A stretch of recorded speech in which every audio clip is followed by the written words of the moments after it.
Sir Jal Jeevan mission ತಾವು ಹೇಳ್ತಾ ಇದ್ರಿ ಸರ್, ಜಲಜೀವನ್ ಮಿಷನ್ ಎಲ್ಲಾ ಕಾಮಗಾರಿಗಳು ಅರ್ಧ ಕಾಮಗಾರಿಗಳು ನಿಂತಿದ್ದಾವ. ಅಧಿಕಾರಿಗಳು ಕರೆಕ್ಟ್ ಆಗಿ ರೆಸ್ಪಾನ್ಸ್ ಮಾಡ್ತಾ ಇಲ್ಲ, ಅದು ಕೆಲಸಗಳು ಪೂರ್ಣ ಆಗ್ತಾ ಇಲ್ಲ. ಒಂದು ವಿಷಯ.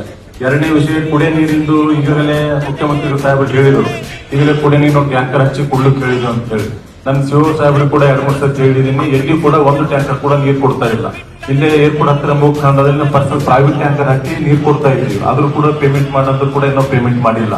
ಆದ್ರೆ ಯಾವಾಗನೇ ಕೇಳಿದ್ರು ಕೂಡ ಬರಗಾಲ ಘೋಷಣೆ ಆಗಿಲ್ಲ, ಬರಗಾಲ ಘೋಷಣೆ ಆಗಿಂದ ಕುಡಿಯ ನೀರು ಕೊಡ್ತೀವಿ ಅಂತಕ್ಕಂಥದ್ದು ಕೂಡ ಹೇಳ್ತಾ ಇದ್ದಾರೆ. ಅದೇ ಮಾಡ್ತಿಲ್ಲ ಸರ್.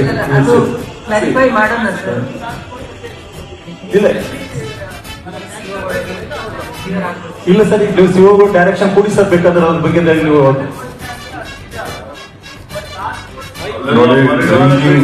ವಿಚಾರದಲ್ಲಿ ಕಲಬುರಗಿ ಜಿಲ್ಲೆಗೆ ಸರ್ 5 ಕೋಟಿ ರೂಪಾಯಿ ಕೊಡಲಾಗಿದೆ ಸರ್. ಎಲ್ಲಿ ಯಾವ ಕಾನ್ಸ್ಟೆನ್ಸಿ ಒಳಗ ಎಲ್ಲಿ ಪ್ರೈವೇಟ್ ಟ್ಯಾಂಕರ್ ಹಚ್ಚಿ ನೀರು ಕೊಡ್ತಾ ಇದ್ದಾರೆ ತಾವು ಹೇಳ್ಬಿಡಿ ಸರ್. ಎಲ್ಲಿ ಕೊಡ್ತಾ ಇಲ್ಲ. ನಾವು 2-3 ಸತಿ ಸಾವಿರ ಕೂಡ ಮಾತಾಡಿದ್ದೇವೆ. ಎಲ್ಲಿ ಹಾಕ್ತಾರೆ ಸರ್? ಇಲ್ಲೇ ಅಂತ ಪಕ್ಕದಲ್ಲಿ ಏರ್ಪೋರ್ಟ್ ಹತ್ರ ಮೂಗ್ ತಾಂಡಂತಿದೆ ಸರ್, ಒಂದು ಟ್ಯಾಂಕರ್ ನೀರು ಕೊಡ್ತಾ ಇಲ್ಲ.